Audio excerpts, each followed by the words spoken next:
Etela versus Congress లొల్లి. So ఏదో మన మల్కాజ్గిరి ఎంపీ ఈటెల రాజేందర్కు సంబంధించి పెద్ద రగడ కొనసాగుతోంది. ఆయన ఏదో మాట్లాడిండని చెప్పేసి కౌంటర్గా జగ్గారెడ్డి మాట్లాడడం, మళ్ళీ జగ్గారెడ్డి ఏదో మాట్లాడని మళ్ళీ ఈటెల మాట్లాడడం, మళ్ళీ ఈటెల ఏదో మాట్లాడని పీసీసీ చీఫ్లు, ఇక కాంగ్రెస్ సంబంధించిన వాళ్ళందరూ, ప్రభుత్వ విప్ మన ఆది శ్రీనివాసు, ఇట్లా అందరూ కూడా కౌంటర్లు ఎన్కౌంటర్లు అన్నట్టుగా నాకు కొనసాగుతుంది వ్యవస్థ. అయితే ఈటెల వర్సెస్ కాంగ్రెస్ ఎందుకు ఈ లొల్లి? ఘాటు కౌంటర్లు ఇస్తున్న హస్తం పార్టీ తిప్పికొట్టడంలో బీజేపీ కాస్త వెనుకంజ. గతంలో కేంద్ర మంత్రులపై విమర్శలు చేసిన సైలెంట్.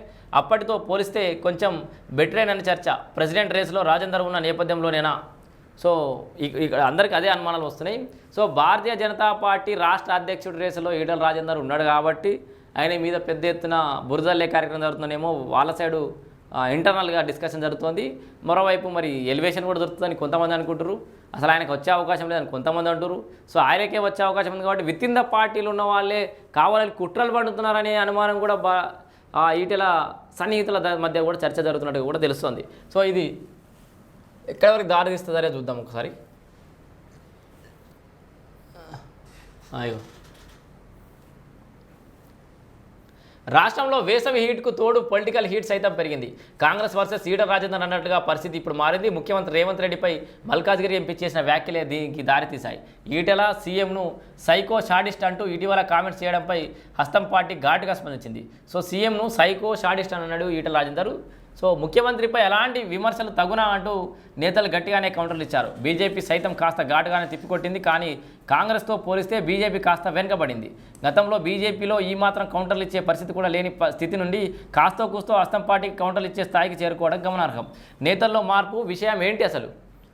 తెలంగాణ బీజేపీలో నేతల తీరు ఎవరికి వారు యమునా తీరి అనే రీతిలో ఉండేది. గతంలో కేంద్ర మంత్రులు కిషన్ రెడ్డి, బండి సంజయ్పై తీవ్ర స్థాయిలో విమర్శలు చేసినా పట్టించుకున్న నాదుడే లేడు. అయితే వారికి వారే సొంతంగా వచ్చి కౌంటర్ ఇచ్చుకునే పరిస్థితి ఉండేది. ఈటెలపై కాంగ్రెస్ తీవ్ర స్థాయిలో విరుచుకుపడడంతో పలువురు నేతలు కౌంటర్లు ఇచ్చే స్థితికి పార్టీ చేరుకుంది. అయితే ఇదంతా ఈటెల రాజేందర్ రాష్ట్ర అధ్యక్ష రేసులో ఉన్నందుకే చేశారా, లేక పార్టీ నేతలపై విమర్శలు చేస్తే సహించేది లేదన్న కోణంలోనే చేశారా అన్నది సస్పెన్స్గా మారింది. ఈటెల ప్రెసిడెంట్ అయితే తమకు అండగా ఉంటారన్న నేపథ్యంలో వీరు స్పందించారా అనే చర్చ సైతం పొలిటికల్ సర్కిల్స్. ఈటెల రాజేందర్ మీద కౌంటర్లు పడితే చాలామంది భారతీయ జనతా పార్టీ నాయకులు కొంతమంది రియాక్ట్ అయ్యారు, కార్యకర్తలు కూడా. సో ఇది అన్నకు అధ్యక్ష పదవి వస్తే మాకు అండగా ఉంటున్నాను రియాక్ట్ అయ్యారా అనే ఒక ప్రశ్న అన్నట్టు. ఇది గతం కంటే కాస్త బెటరట. బీజేపీ స్టేట్ చీఫ్గా కేంద్ర మంత్రిగా కిషన్ రెడ్డి కొనసాగుతున్నారు. 2 కీలక పదవులే కావడంతో రాష్ట్ర స్థాయిలో క్యాడర్కు దిశానిర్దేశం చేయడంలో గ్యాప్ ఏర్పడుతున్నట్లయితే తెలుస్తుంది.